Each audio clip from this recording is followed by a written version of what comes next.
Started stream. Started streaming. Okay. I'm just going to get set up here a little bit.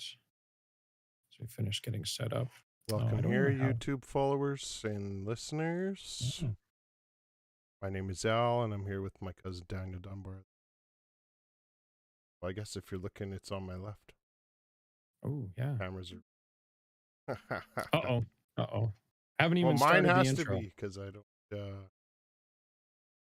No, I haven't. All right. Okay.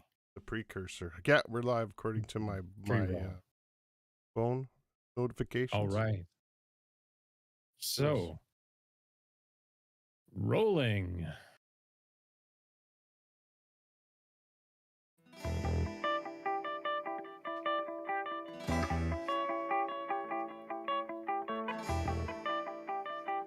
Hello, welcome to the More About Jesus podcast. My name is Al Martins, and I'm here with my cousin, I am Daniel Dunbar. Daniel Dunbar.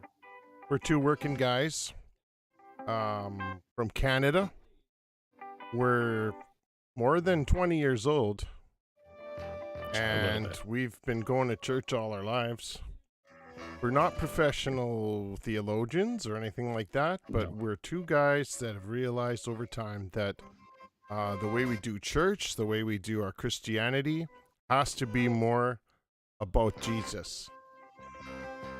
So that's why we're doing this. More About Jesus podcast is more about Jesus. So thanks for being here to listen to our ramblings. Well, not ramblings, but sometimes we ramble. Yeah, but that's okay. We totally ramble. I think that's okay. We always ramble. I think that's where the good stuff comes from. Does that make sense? Sure. Yeah. I think that makes total sense. Yeah. Because when we ramble, it's more off the cuff and stuff like that. So yeah. That's sometimes it's a little more honest, a little more brutal, a little more true than as if we had like, let's say like a whole script written out, right? Oh, so I don't know. I've seen two kinds of preachers say they have their essay that they read. Some are good at it and some are not, and some have points and giver. And that's when I preach. It's like my grandpa used to. Like I have old notebooks of my grandpa's sermons, like hundreds of sermons. Every single one is on one of those tiny notebook pages. Okay. With 3 points. Some have 4, but almost all, like say 90% of them have 3 points. And a few little important things to say, scripture verses, like just where, and he would flip in his Bible, and then the main points. That's it. And I've preached that way. If it's something that's on your heart and you've been thinking through, shouldn't have to do anything other. But not everyone can do it. It's kind of, some people would be terrified and they would just stand up there and stare at the wall or whatever. So I think it's a matter of style myself.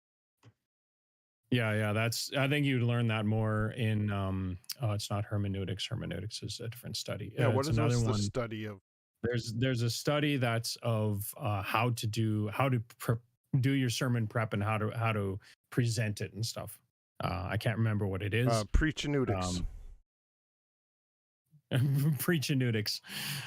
Preaching nudes? No. No, that was wrong. That was so wrong. After last week, wow. Yeah. Okay, I have a discussion topic that I thought of yesterday. Okay. If you're in our Discord, you'll see I share my playlist quite a bit, and we have a music channel there. And one of my latest favorite is called Cash and the Boys. So it's a bunch of Johnny Cash in there. And there's the Highwaymen. So the Highwaymen was Willie Nelson, Waylon Jennings, Chris Christopherson, like those old time guys. And I love them. So I took a bunch of Highwaymen and Johnny Cash and all those guys kind of music too in a giant playlist. Because a lot of it I haven't really heard. And I really like that kind of old country now. I can't Oh, stand okay. new country, but that stuff. There's something about Johnny Cash, though, especially. And one of Oh, the s- Johnny Cash was awesome. one of the He was songs great. I I grew up with because we had an old 8-track in our car Mm. of Johnny Cash, A Thing Called Love. And it's like probably from the 70s or 60s or something. Oh, okay. Yeah, and some of the song, my mom generally didn't like it when we had Johnny on because some of the songs are kind of like the one that I had in my head stuck is called I wrote it down so I wouldn't forget. Arkansas Lovin' Man. Arkansas Lovin' Man. Yeah, it's a terrible song actually. Like it's a good song, but it's not like the subject matter is he's this traveling musician guy who just basically finds women wherever he goes and has affairs with women everywhere. That's what he is. Oh, He's the okay. Arkansas Lovin' Man. I'm a The Arkansas natural, Lovin'. actual, real, authentical Arkansas loving man. And it's just like everywhere he goes, the women are after him, and just leave me alone. He said, "Whatever, no, too bad. I can't. I'm moving on. That's moving on to the Yeah, next yeah, town." yeah, It's horrible, but I sang it as a kid. yeah. I didn't know what it was about, Oh. but it made me Oh, think. I the wondered innocence if of youth. you had the same thing because we had an old Lincoln Continental in this a 74, I think it was something 70-ish giant boat Lincoln Yeah, Continental. I That's what I remember that learned to car. drive in. Yeah, yeah. And we drove to the coast all the time. So we went to see, you would come to see Grandma and Grandpa freezing. Yep, yep. And we sang the whole way. 6-hour drive, 8 tracks. Almost the Yeah. whole way singing all the time, all 4 of us. Oh, Except yeah, for when it yeah. was Johnny Cash or Charlie Pride, then my mom would try to ignore us. Yeah, Usually we yeah, had some Christian music or something, like old Imperial, something like that. yeah. But I was Maranatha curious music. what you had when you traveled. Do you have any like songs like that you think back, well, I can't believe we were singing that song. Oh, yeah, right. Oak Ridge Boys. Come on, man. Oak Ridge Boys on the tape deck. Come Elvira? on. Elvira. That's a good Mow, mow, right? yeah. Like, yeah, That's funny. Maranatha music, Maranatha praise. Oh yeah, there was that whole Praise series. Yeah. Everyone had those. It was Yeah, just yeah. called And then Praise 1 and Praise 2, yeah, right? yeah. And then actually I still have those somewhere. Because I got like a whole bunch of The 8 uh tracks? no, like CDs. Oh, CDs they Like made of those? a stack of like old worship CDs and stuff like that when I first became a worship leader for our church. Hmm. They're like, yeah, no, here's a whole bunch of CDs. And I'm like, wow, some of these are from like the 80s. Like, ooh. Yeah, it I listened to them and I'm was, like, yeah, those yeah. are pretty dated. When So, I was a kid, we sang them and we liked them and we did them in oh, church, yeah. but it Oh, wasn't like absolutely. a pop rock and roll thing like it is now. No, no, absolutely. And, oh, what are some of the other ones? Like, Arlen Salty's songs and stuff Oh like yeah. that. Like, Music Machine, the Music Machine, So that was craziest thing that you've ever seen. yeah, those Right? ones. Oh, I used to Have love Nathaniel patience, the Grublet when I have was little. patience. Oh, Nathaniel the Grublet. That's right. I remember that too. Oh, man, this is bringing back memories. Yeah, that All those was. songs. But Yeah. we usually in the car we didn't listen to that. We didn't. I don't think we had an 8-track of that. That's why we were stuck with Yeah. 8-track for a long time. Oh, well, didn't you ever get like the 8-track adapter that you stuck in there and then you can put your cassettes into it? Yeah, no, we never got any extra. It was just the Yeah. same. I don't even remember getting any new 8-tracks. Oh, So when I yeah. was 16, got my own car, Yep. sort of. Like my dad got a $50 car from, well, actually, some guy just left it at the gas station. So Yeah, Montego. And he said, you can have it because it was kind of trashed. yeah. So dad said, well, there's got to be gas in there, so I'll give you $50. That's the car I drove. And I put a a cassette player. Ooh. That's when I Cassette branched players. out a bit. And then I was in like grade 11 or 12. I backslid and got like Mm, Judas Priest and Iron Maiden tapes. Played them. nice. I had Turbo Lover. That's what I drove too fast when I played that Oh yeah, album. I Yeah, think I'm. Judas Priest Turbo, 1986. Yeah, I have to look through my records. I've got a few Judas Priest albums, Why like are on they not in vinyl. my house? Gee, I don't know. you don't And even then I like also them. Your wife have. won't even let you play those. You might as well just. I'll buy them for a Oh, she'll dollar. let me. She'll play. She'll let me play them somewhere. As like, yeah, yeah. Well, like on this past weekend, like last weekend, was the 40th anniversary of Rush Moving Pictures. Yeah, I saw that. That's so good. Yeah, so I actually I don't have it here with me, but I actually did load it up on my record player in here and then transferred the vinyl over to digital so I can listen to it. Yeah, that's the one. That's the one right there. Yep. Yeah, because I've got my record player just sitting right there on top of my rack so that it's plugged right in so It's I a can perfect album. digitize. Yeah. Oh, it's great. There's It's only a great. And few then in I my life watched. that I can say that's a perfect album. Yeah. And of course, That's it the one has when to they do with what really I, when they my really life and what it meant to me when, yeah. And it's like the album that really kicked their career into high gear, Mm-hmm. right? Up until then they were kind of struggling, right? And they admitted that, like George Strombopoulos, whatever his name is, Oh, yeah, I know. did it. Yeah, Dingalopolis, whatever. Yeah, Snuffleupagus.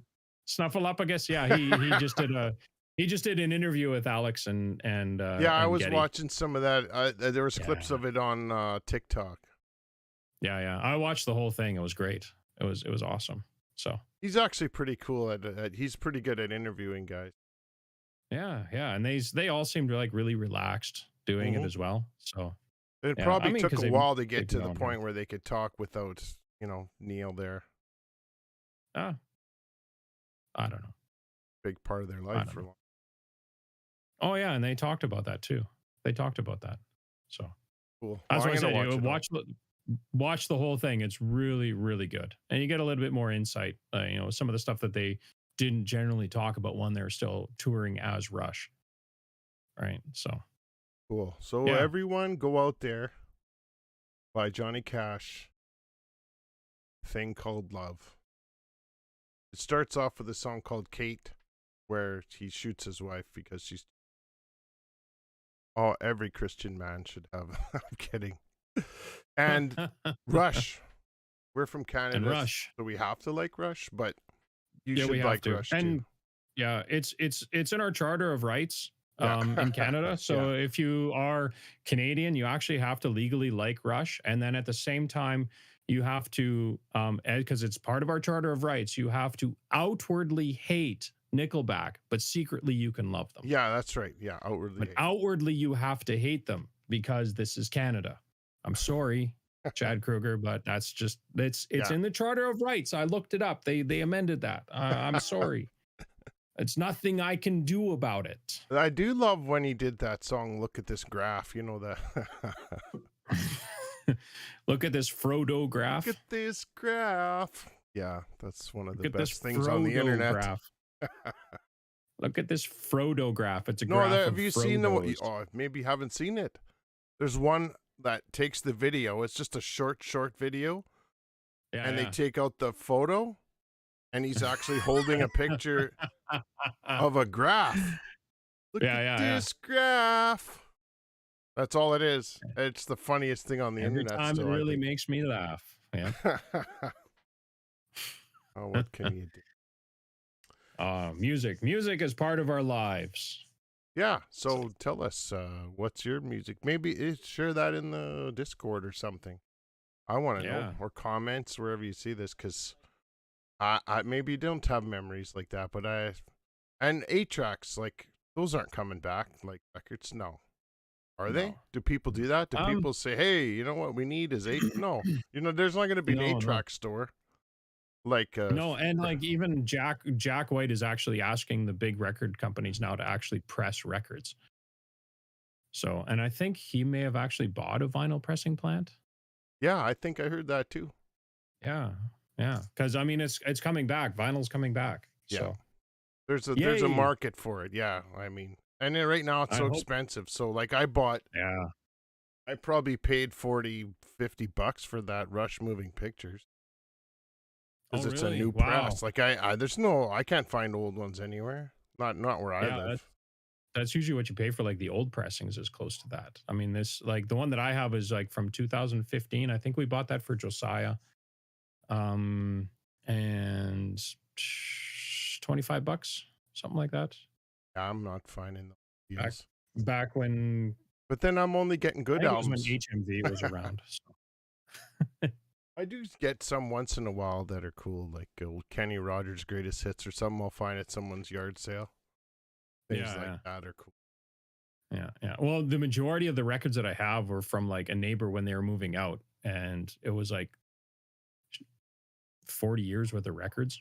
Oh, And so that's why I have like all some of those really obscure ones that we've talked about before that's the that I've put dream, up right? on. That's the dream. Yeah, yeah. And there's even some in there that I try to put on the internet and I'm not allowed to because those bands have actually came back together.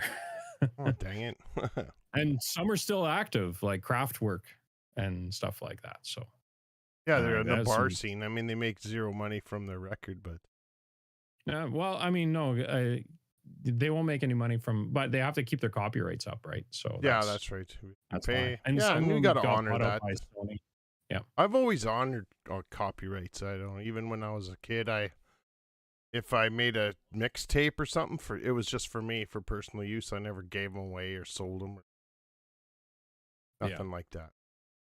Yeah. Yeah. I think I've got like 2 vinyl on my YouTube page that I've actually put up there, and that's it. That's all the other ones I wasn't able to put up there. Like there was one really funky one that I was like grooving to and stuff like that. And while I was recording it, because when I'm recording them, I actually will research the album. And it's by a band called Rufus, but it's like this is the band that Shakira had. Wow. So it's like this is like the one album that Shakira wasn't on,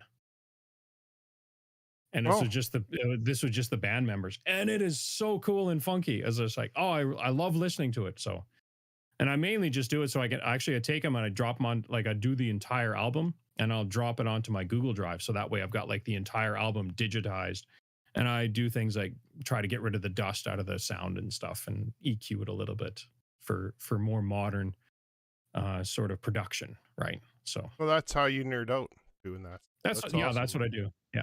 Yeah, Yeah. And cool. it's great because then it's like you got, the great thing about records is that you got 40 minutes, 50 minutes of playtime. That's it. Right. So you do that for like not even an hour, right? And just chill out and relax to an album. Like when do you do that now? Too bad you can't stream that. Not allowed to. Yeah. Yeah. I No, mean, like showing that people demonetized. how to do the EQs and all that. That'd be good. Yeah. Yeah. Oh, maybe I'll try that with something. There you go. Maybe the Rush Okay. album. No. I get credit for that. Oh, you know what? Hey, one more thing before we get into our Bible stuff. Sure. I did that when I bought that album. Yeah. I posted it on my Insta. Playing it like I was playing Tom Sawyer or whatever, something. And just did a little quick video scanning over my little nerd studio here. Because I had, at that time, I had my record player on the other side. And I think 6-7 months later, they took it down. Oh, yeah. Yeah. Because I just had that, like, literal 4 or 5 seconds of Rush. Yeah. I'm like, I wasn't even thinking of that. Yeah, so I make zero money on my Instagram off of Rush record, whatever. Ooh. Yeah, yeah. That's all right. I don't mind. I love Getty. Still my favorite bass player. Okay, oh yeah. Let's do this. We're still going to be talking about the Sermon on the Mount. Well, this is even just 2 verses, but I think there's a whole discussion here. whole I discussion. don't know where you're gonna go, but I got lots of stuff. Oh, good. But I'm Good. opinionated, so that's expected, isn't it? That's kind of why we're here. Yeah. So Because this is just our opinions. You got to remember that, people. This is just our opinions. Don't take any of this as like biblical truth or anything. This is our opinions. We're just trying to yeah, well, hash this but out. And also really, this is more of us just trying to like hash out the Bible and try to make it more applicable for our I lives. I think more and more that this type of conversation should happen more than listening to sermons. Not that I'm dissing sermons, a good sermon. And I think we need scholars that show us the historical and all that stuff. But I think after that, people should be talking about it instead of how much they hate Trudeau, whatever, in the coffee shops. To be working this stuff out. I mean, in the ancient Greece or whatever, they had town squares where all the men would sit out and talk about philosophy and stuff. Yeah. And now we have like a row in McDonald's with a bunch of old boomers talking about how much they hate Trudeau. That's right. Anyways, enough of that dumb. Okay. This is Matthew 5:31 and 32. And I'm going to read the New Living. Okay. But you know what? I've read them in a bunch. It's kind of all the same. There's real basic things as far as this, and we're going to have to take some historical context as we go on. You have heard the law that says a man can divorce his wife by merely giving her a written notice of divorce.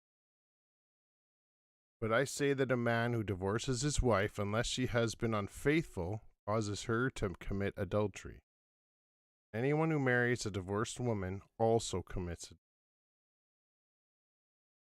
That's it. Yeah. That's So like he's two changing verses things. there.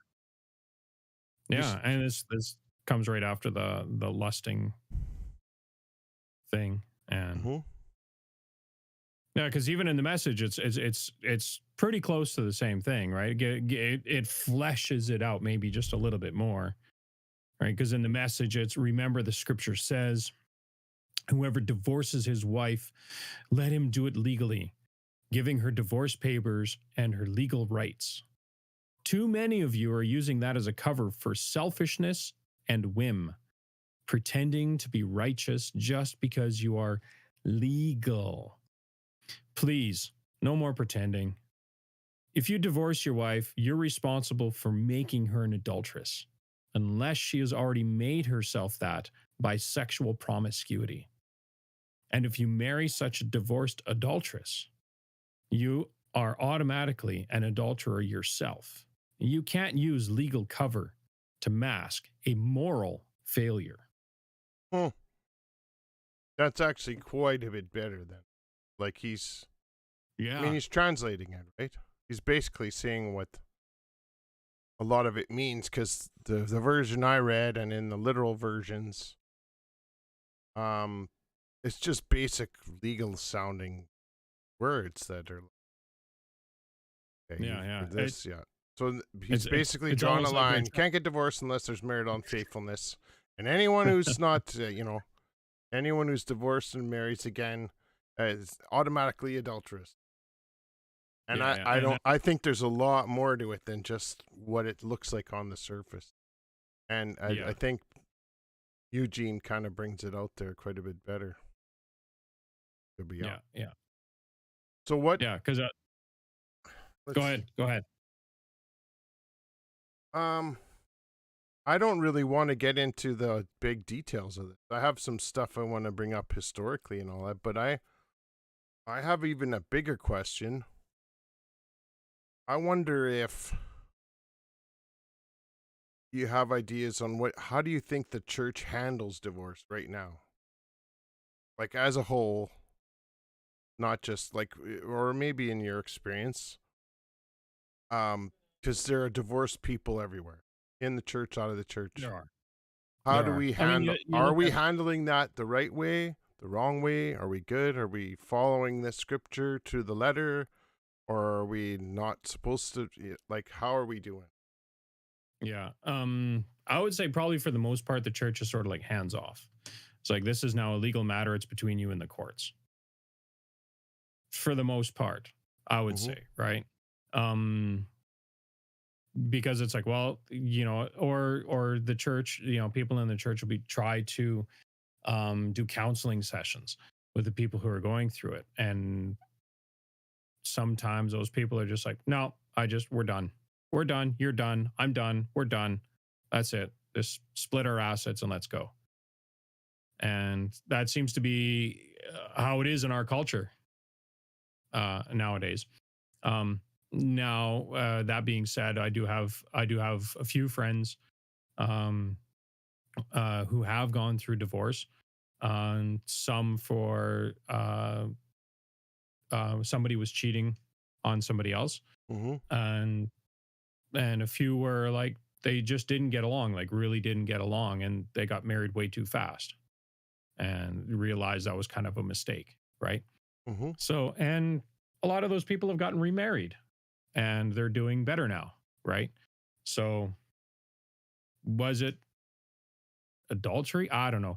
I think we should probably uh revisit this rule and this law, but I think Jesus was more on point with why are you doing this?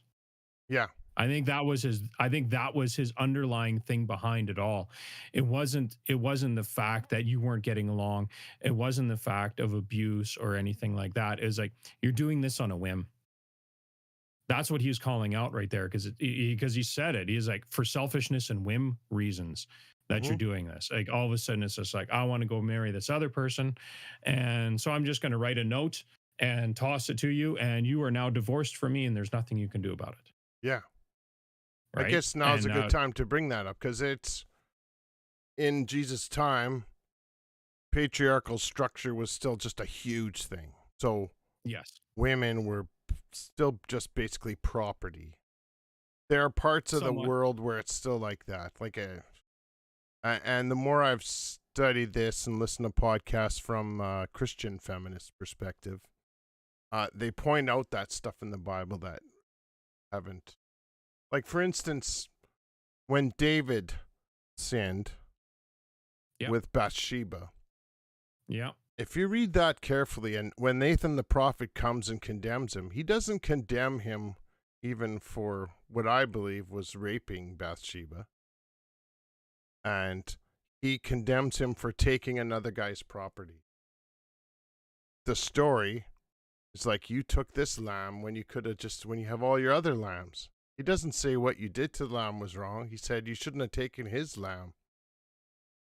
Like, so even from that perspective, like you Yeah. Yeah. can't just take old, like that's their culture. Women were property. And Yeah. Yeah. did God ordain that? No, he didn't. Cultures like that. No. God works with our brokenness and our screwed up cultures. So, Yeah, um, absolutely he does. I mean, you look throughout the biblical history, and like you're saying women were viewed as property, but I don't think would agree with that, because I mean, you look at like some of the most powerful people in the biblical history were women.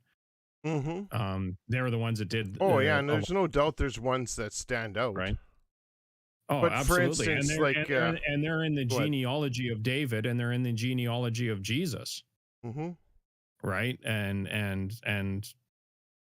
but I think that probably as a whole, I would say that because it was a patriarchal society, that yeah, women probably did get looked at as property, Well, maybe they more wouldn't so say it than that way, but partners. I mean, you'd have to pay dowry to get a wife, and older men would get a 16 or 15-year-old to be their wife, and pay for them, and then they're with this guy, and they didn't have a choice. Their father would give them to a man, and basically just like, and there's still cultures like that. Our uncle Rick said when he lived in Africa, the chief of the village they lived next to Yep. offered him on the regular to have Lisa as his wife, our cousin, and she was like 12 or 13 at the time. He wanted to Yeah. buy her, and he would offer him like animals. It's ridiculous. But so, for instance, like one thing that came up in our Discord was the woman at the well, the Samaritan woman that Jesus talked to with the multiple husbands. And I was listening to a podcast recently, probably one of my favorite Bible ones, almost heretical. They've been around for a while, with Nate Hansen and Tim Ritter. But right now has been Nate Hansen and a girl named Shelby Bennett, who's like going for her doctorate and master's in women in the Bible. Like she's really Mhm. a big time expert on those things. And she told a story of reading that story of Jesus with the woman, the Samaritan woman, with women from that kind of culture. Like I can't remember if it was Africa or somewhere in the Middle East. Women read that and they understood it completely differently than we do generally. So I grew up, Yeah. and it's 'Cause no fault of we're anyone's. I grew up hearing yeah. Jesus condemn the woman for being asleep around Sally, for having all these husbands. That's what my brain went to. And if you take it on the surface of what it says, he's like, even the tone of it, when I read it, I hear Jesus saying, well, that's right, you're not married. Or you've had 5 husbands, and now you're not even married to the one, like that kind of tone. Yeah, yeah. Yeah. But these ladies, when they hear that, they hear a gentle Jesus who's saying something compassionate, that, Yeah. wow, I'm so sorry that you've been dumped by all these men who didn't love you. Mm. Because this is what Jesus is talking about in this passage. They're like, okay, well, I want something else. Dump you, go to the next one. And she had Mm. that happen to her 5 times. Thrown away Yeah, like yeah. trash. Like, and now she's like, whatever, I give up. She's completely worthless in society. Yet Jesus went out of his way to arrange this meeting to be with her, even though he knew all that stuff. And that's what transformed her. And so these women hearing that story saw a whole different approach. They saw a compassionate Jesus, and they're like, what an amazing Jesus this. Yeah, I've never heard that before. That's really awesome. And that struck me. I was like, yeah, because I remember Yeah. reading that and thinking, Jesus, I could just see his finger. That's right. You've had 5 husbands. Yeah, wasn't because like like that. like even even in The Chosen, they sort of like portray it as she was always asking for the divorce from those 5 husbands. Yeah, and yeah. Right? Because at the beginning of that episode, she's coming up to her current husband and she's like, can you just sign the damn paper?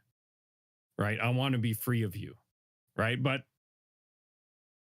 maybe it was the way that you're saying, because I mean, we're still looking at it through our North American culture eyes, right?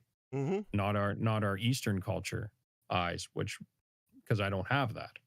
Women, Right? she didn't have a choice. It's not like she could just, but Yeah. anyways, I'll put a link to Maybe that podcast episode in our Discord.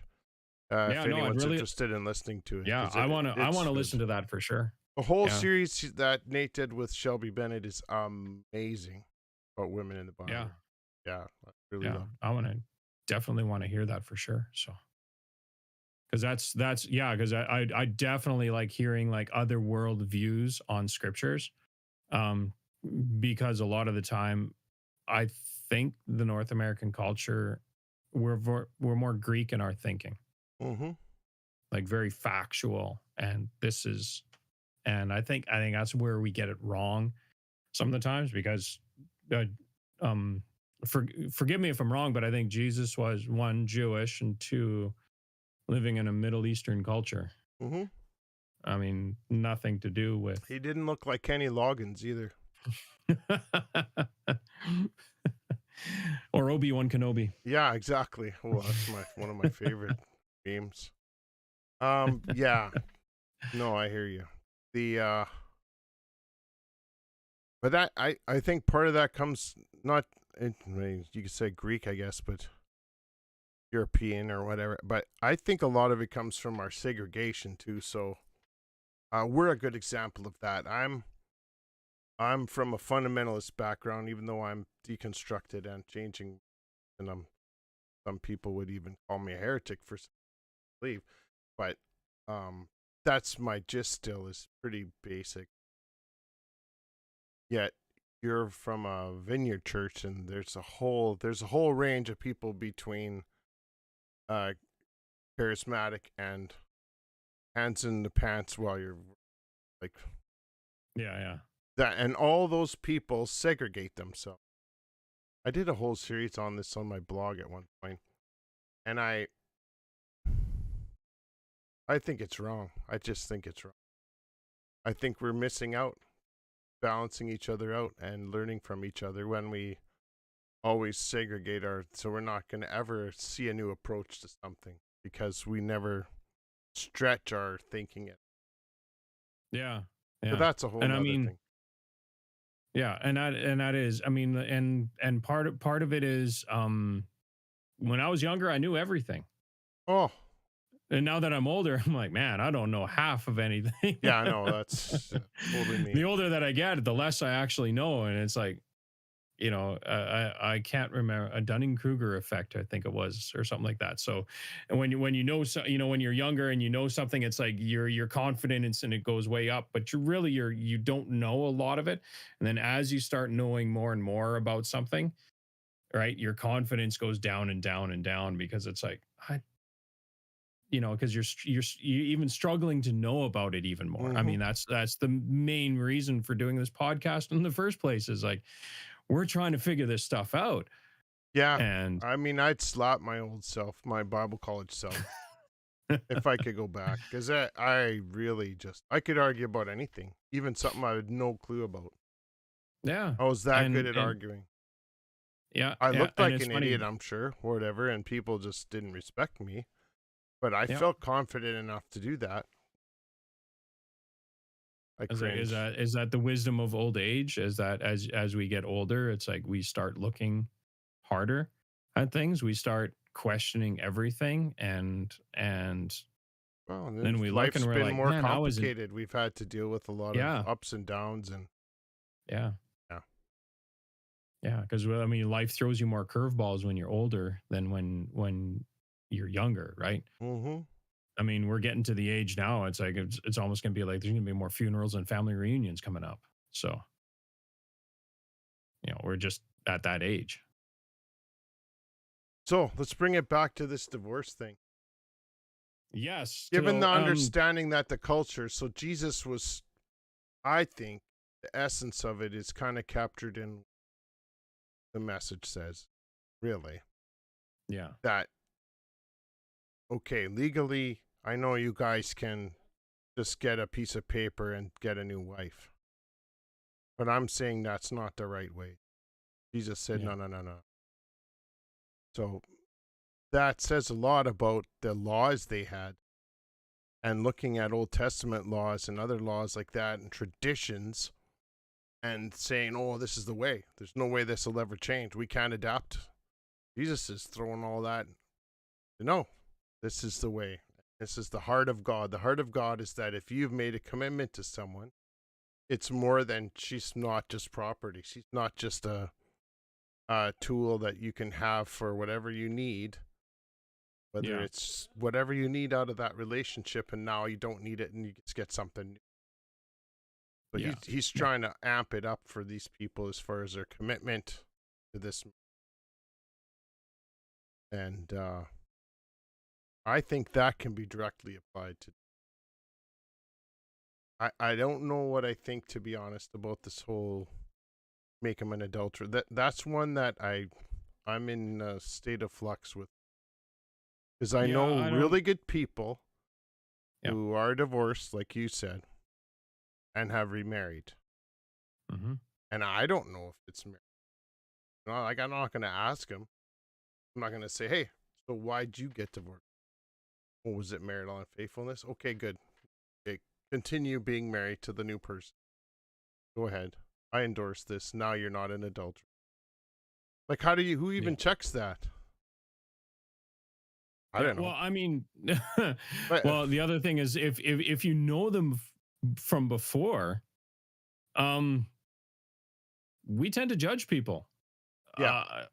and I think we have to stop that too. Like, I mean, okay, there's judging somebody's character and stuff to make sure that you don't get hurt or that they're not hurting other people.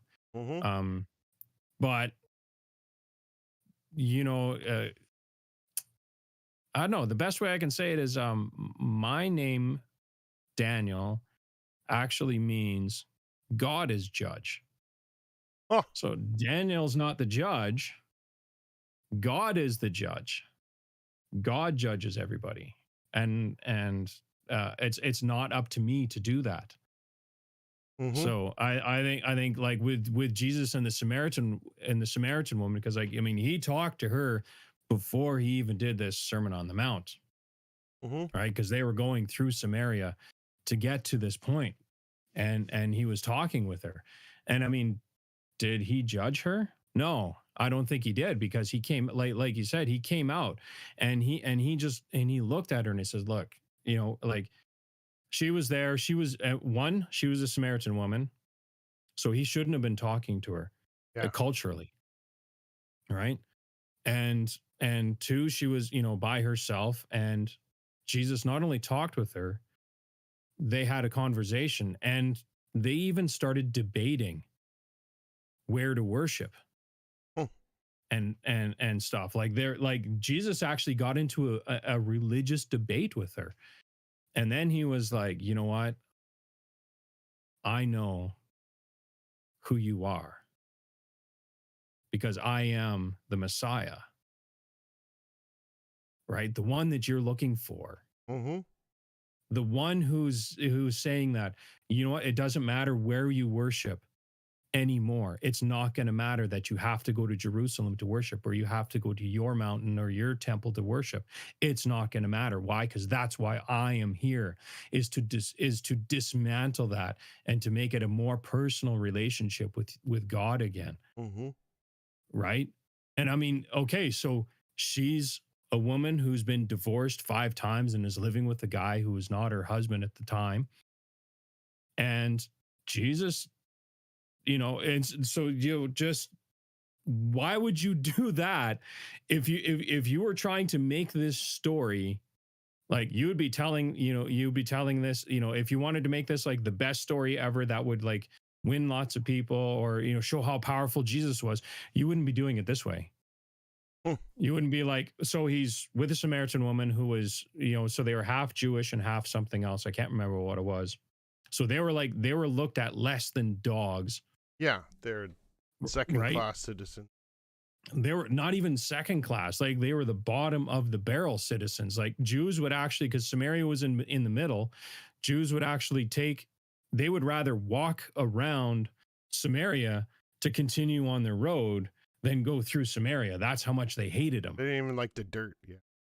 No, they didn't, So right? brutal. And Wow. and here's Jesus, and he's just like, no. It's like he hasn't even told his own disciples this at the time. He's like, I'm the Messiah. Hmm.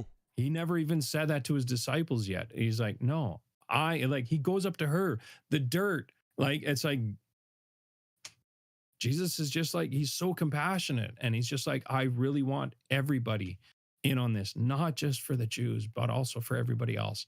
And, a Samaritan woman who's been divorced, is seen as an adulteress, that she can't even go get water with the regular women in the morning. She has to do it in the afternoon in the heat of the day by herself, because she's not welcome within her own culture, even. And Jesus, this is who Jesus reveals that he's the Messiah and what his mission on earth is. Like, that blows me away. That His just really blows his me away. heart in that is what I never Yeah. used to see. Like that's where we need help thinking about those things, because he saw her. Like I've used this phrase, and I've seen it in movies or whatever. I see you, and that means more than I see you with my eyes. It means I see all that you are, and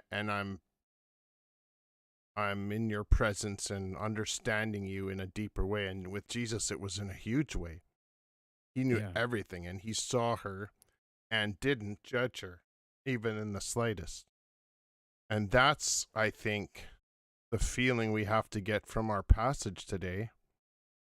If we use these two verses as a instruction manual for how we should treat divorced people in our church and make up a document, okay, from now on, this is our church.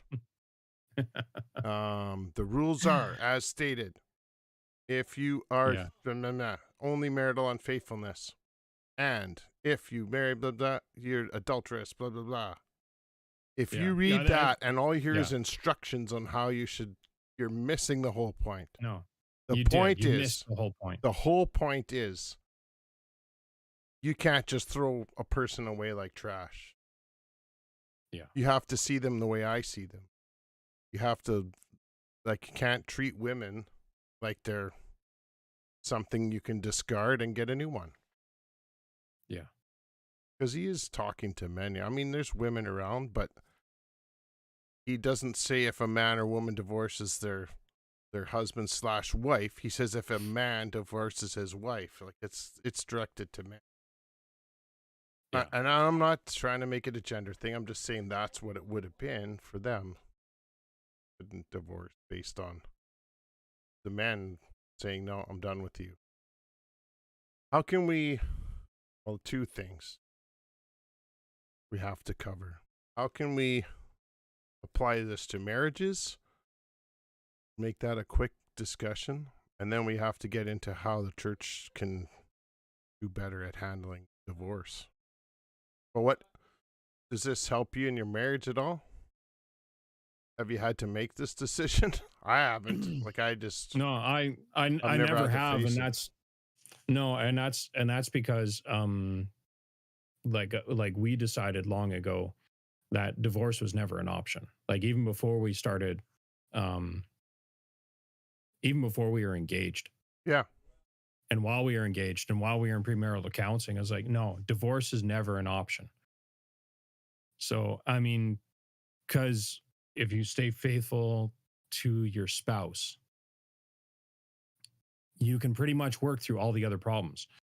Now, if I was physically abusive or if she was physically abusive, that might change things up, right? You're not cheating on them, but if there becomes physically or emotionally abusive, I guess abuse in any way. Yeah, any Let's put kind it of that way. abuse, yeah. I You I know, am like that's something that that's a hard probably, line for me too. yeah. You know, it's pretty rare that people actually get better through counseling for that, but it can still happen and they can still be an awesome, amazing, loving couple after that. Right. So there is Mhm. still some grace that should be shown there. I mean, God shows us grace and mercy for all the screwed up things that we are. Mhm.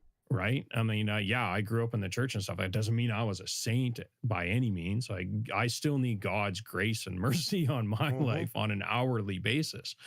Um, yeah, because like, I mean, like last week I went and like, look at that. Like, Yeah, like that I smashed my thumb pretty good, and yeah, no, it's like I had to turn the exhaust fans on in the shop for the blue smoke that was coming out of my mouth when that happened, Jeez, right? Like Willikers. I am not an innocent person at Gosh all. darn It's it. like it's like dag nabbit and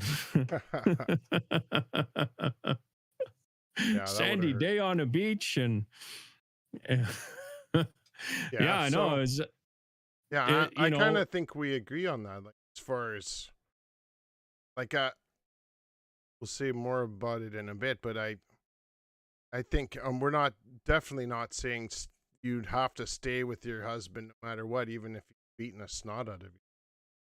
Like that, get out. And that doesn't even mean or just get out of the house, separate until he wants to change. And I don't think Jesus would have a problem with that. yeah, yeah. Well, Ending and I mean, ending that kind of abusive marriage, that's not even a yeah, question. even if we look like say within pop culture right now, where it's everybody thought it was Johnny Depp who was beating Amanda Heard or Amber Heard, right? Yeah, And yeah, then I'm wondering. and then all the evidence now is that it was the other way around, is that he didn't harm her physically, yet she was the one that was beating him, And it's all sad. The whole thing is so right? sad. And I he feel lost bad for he them lost that they got to do it in public too. That's so yeah, terrible. and that's what's the worst part, is that they're being dragged through this, right? Hmm. And so the whole world can judge you. Yeah, I think Right? that's horrible. So it's not just men being abusive to women. Women can be abusive to their husbands as Oh, well, totally. Yeah, yeah. right? And I don't Right? think we should And stay with it. no, and well, you see, because here's the other thing with that, right? Okay, so if you as a man are having a discussion with another guy, another man, right, and things start getting out of hand in the discussion, and you're unable to get away, then talking becomes yelling, yelling becomes shoving, shoving becomes like physical. You sometimes get into a physical confrontation, right? I don't. I'm terrified of that. I'm But saying, but no, it's people it's do. Yeah. the threat is always there in a man to man type of conversation, right? If you're getting into a disagreement or something with somebody, there's always that tension, which sort of keeps everybody in check. Then we don't go too far, Hmm. right?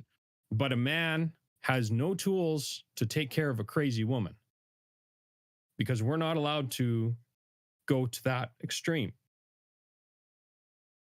You understand what I'm saying? Yeah. No, I see what you're saying. So that it happens that women Yeah, can, because women the can be men will totally not fight crazy. back. Societally, We're we're not told allowed. not to. Yeah. Society, yeah, yeah. I don't However you think said it. men should fight back either. I think it's all wrong No, to use physical no, force, yeah, but that's the way most people in our society see it. yeah, I, yeah, yeah, yeah. So there is that aspect as well, that so as far as like abusive relationships, like sometimes the guy is just powerless because he can't do anything because society has said you're not allowed to do anything. You're not again, allowed to defend listen to yourself. that Johnny Cash album, thing called Love, first song, hint, hint. Um, yeah. Sorry if that was a bit of a rabbit trail No, that that was I went good. That down, but was good. That was really good. The whole idea of just ending your marriage though because you're tired of the person, no, or that's it just becomes yeah, challenging. So as a person who's gone through some real serious stuff with his wife and his kid, like I have an autistic kid, how many marriages do I know of around me that ended over having a special needs child right, or right, having other kind of illness or something in a yeah. family? And I I'm not saying it's easy, but I think you're doing the wrong thing if you cop out Yeah, when it gets hard. It's not a and it's way commitment then. easier to do it together. Yeah, I think God would want you to work through things and get help. Just Yeah, don't think that, yeah, yeah, but it's and worth work it in to the long run to work through the stuff and stay together and become yeah, a team through this instead of. But I mean, it and happens. It and happens, yeah, and and work together. yeah. Because I mean, it's like it's a lot easier to move a couch with two people than it is with one. So work together. I mean, it's just not just moving the couch, but I mean, use that analogy for everything in your Is life, that a new analogy in your instead of relationship. Netflix and jail? I mean, no, that's Moving the that's just couch. Yeah. I'm just using that analogy because No, it's I like like it. you try to move a couch by yourself, it's hard. But but use that analogy on Yeah, everything in your relationship with each other. I mean, you're looking at cooking, cleaning, raising the kids. It's a lot easier if you do it together than if you just rely on one person to do it. Because if you're just relying on the other person to do it, that's not a marriage, that's not a partnership. yeah, That's not a partner. Would you want somebody to be treating you like that, where they don't do anything yeah. and you have to do everything? No. So, be there for them, and then they should be Teamwork. there for you, right? Yeah. Homework for everybody. I mean, who am I to talk? I married a pretty awesome woman. Anyways, Now, the last push. This is the most important talk. As a church, a Big C church, it is Big C. my opinion that we treat them like they have the plague, people who have been divorced. For the most What? part, No. we treat people that are divorced like they have the plague, and we don't want to talk about it. We don't want to go there. And Oh, maybe I it'll see what you're come up saying. now, once in a Oh, while. the way that you worded that at first was like, this is how we are going to treat them. We treat No, them like they have the I plague. think we No, do no, no, that. no, no. I don't want to be You're- that. That's what we do, and I think it's wrong. Oh, okay, okay. Yeah. Oh. Okay, I'm getting, yeah, because when you said it, that's exactly where my mind went. Is like, this is how we are going to treat This them. is how I propose No. we act. No, we already are, and it's kind of garbage, I think. And I'm not trying to be judgy. I'm just saying that's the reality. And if you ask a divorced person, do they feel welcome in church? I'm pretty sure that you'll find some that'll say, you know what? Always felt like a second-class citizen in this place, because people either they don't mean to, but they don't know what they think about this, or whether I should love this person, or, well, should we let them teach Sunday school? They are remarried, and Jesus said they're an adulterer now. I don't know. I think we, again, missed the heart of Jesus. Yeah, yeah. As far as people teaching Sunday school and stuff like that, well, you have to take that by look at their character. I'm not going to judge them on well, I shouldn't be judging them. However, when we're looking at like teachers, leaders, and stuff like that, we want to look at them, want to look at their character, what they're doing and stuff, not so much who they are, where they've been.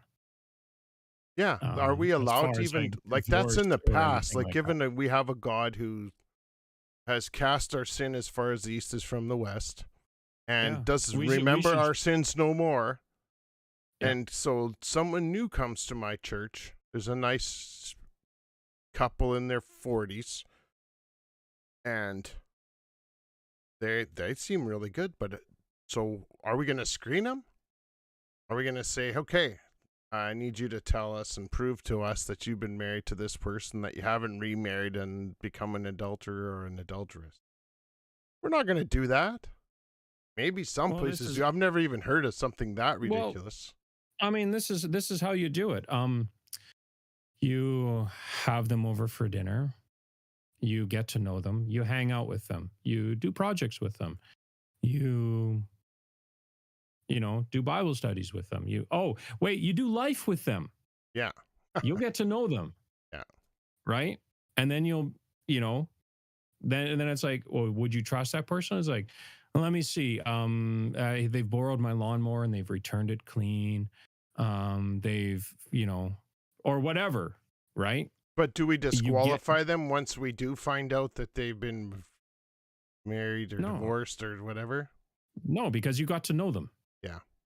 And it should be that way anyway. I mean, we should show grace, mercy, and compassion on people as Jesus did for us. Yeah. Right. I mean, as Paul was saying, in Corinthians and stuff like that, the one that feminists really hate is the wives should obey their husbands. Right. Doesn't say that. Like, well, we can have a talk about that.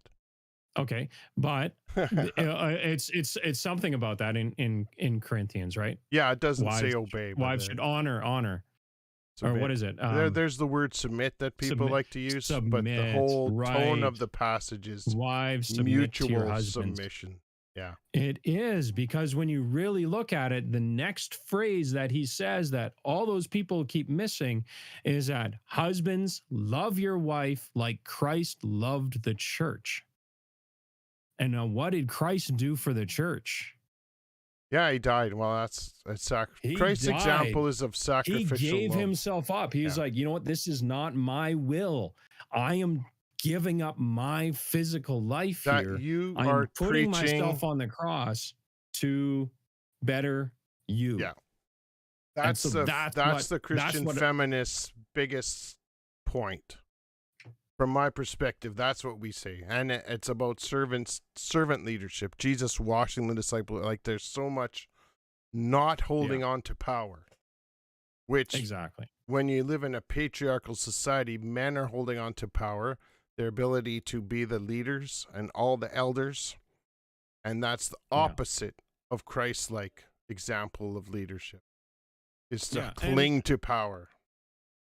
and that's one of the reasons why, like, even within the Vineyard Church, we don't like having like just the men as the leaders of the church. It's actually like we like having the couple, right? Because they're a complete picture. Then we're not having like just one side of a person there. We're getting both of them, They're a team. right?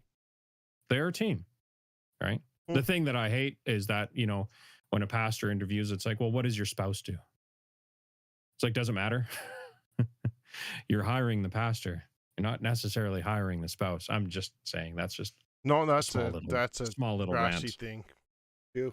That's a small little rant. It's like, oh yeah, because we're hiring you, so your spouse, they get to do all this other work for free, right?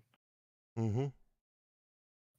I'm Yeah, they sorry, can run the I children's might be ministry. overstepping a little bit. Yeah, they're gonna do Oh, children's I could ministry. go It's like, on forever I don't know, about because this. You know that, but I'm not well, gonna. I mean, well, here's the thing. Like one of my friends, she is the pastor, and the husband, will swap casserole recipes with the other spouses, because she's the pastor, not him, I do a lot of cooking. right? I would do food talk too. Oh yeah, I totally would, and so would my Casserole. wife, right? Because my wife has taken more biblical studies than I have.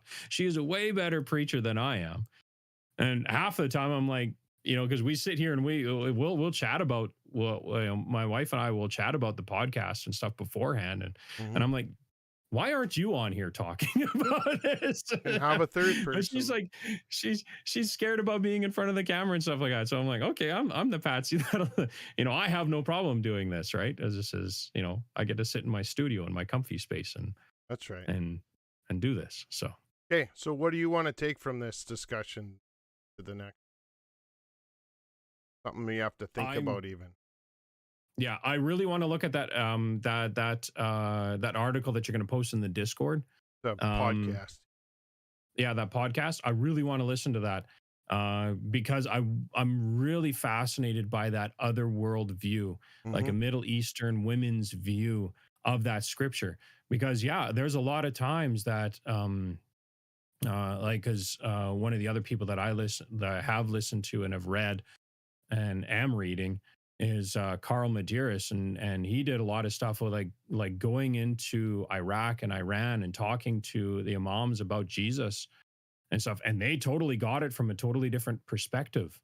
And so here's like this white, Midwestern American going in there and trying to find Jesus in Iraq and Mm-hmm. Iran, and talking with the religious and the leaders there who quite frankly aren't Christian, and discovering Jesus that way.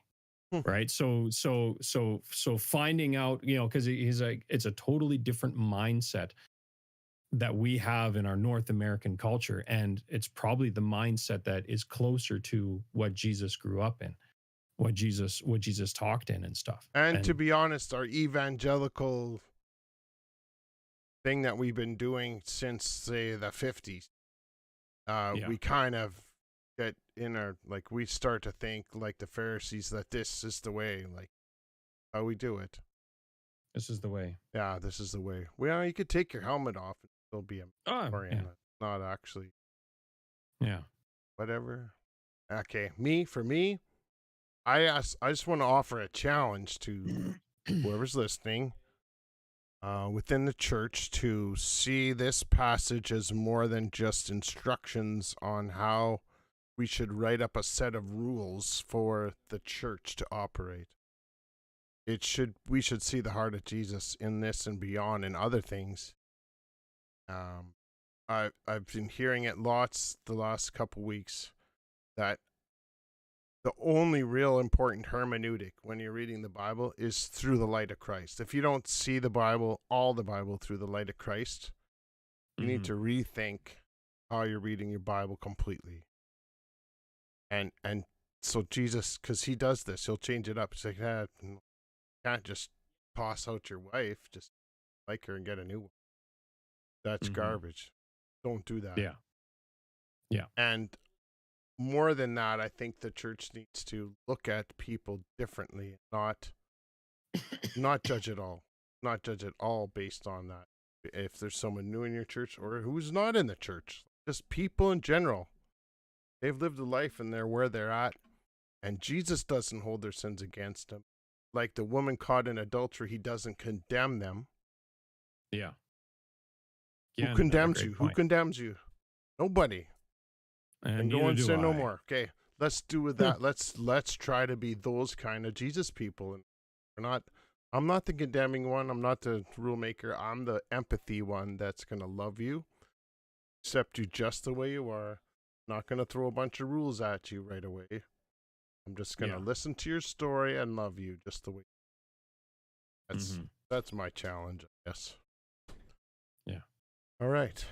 Cool.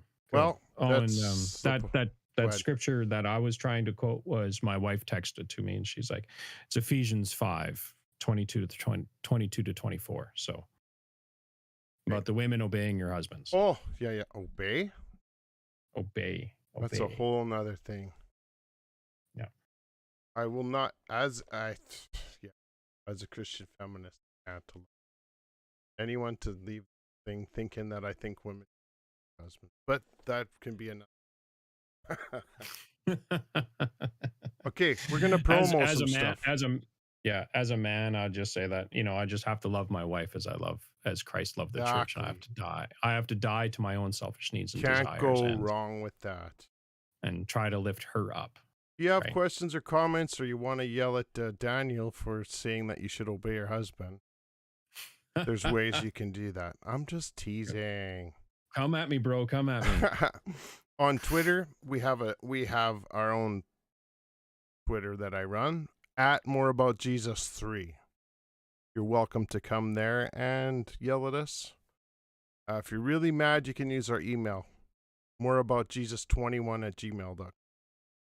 And of course, both me and Daniel are on Twitter. But if you use the links in the podcast you're listening to or on this YouTube page, you can find our Discord. That's where you can have a chat with us sometimes if you so choose. Or not. You can just listen quietly. In the Twitch world, we have people who lurk. And they just hang out in the background and bring your numbers up. But you never know who's lurking in that. And then all of a sudden down the road, they say, you know what? This thing you said really cool. I'm counting on you listeners out there to think this stuff through and apply it to your lives in whatever way you see fit, or even completely disagree. I'm fine with that. We're not here experts. It's guys who want to be more like Jesus. Yeah, we're trying to figure this out at the same time. So. Yeah, and so if you want to help us out, it's all free.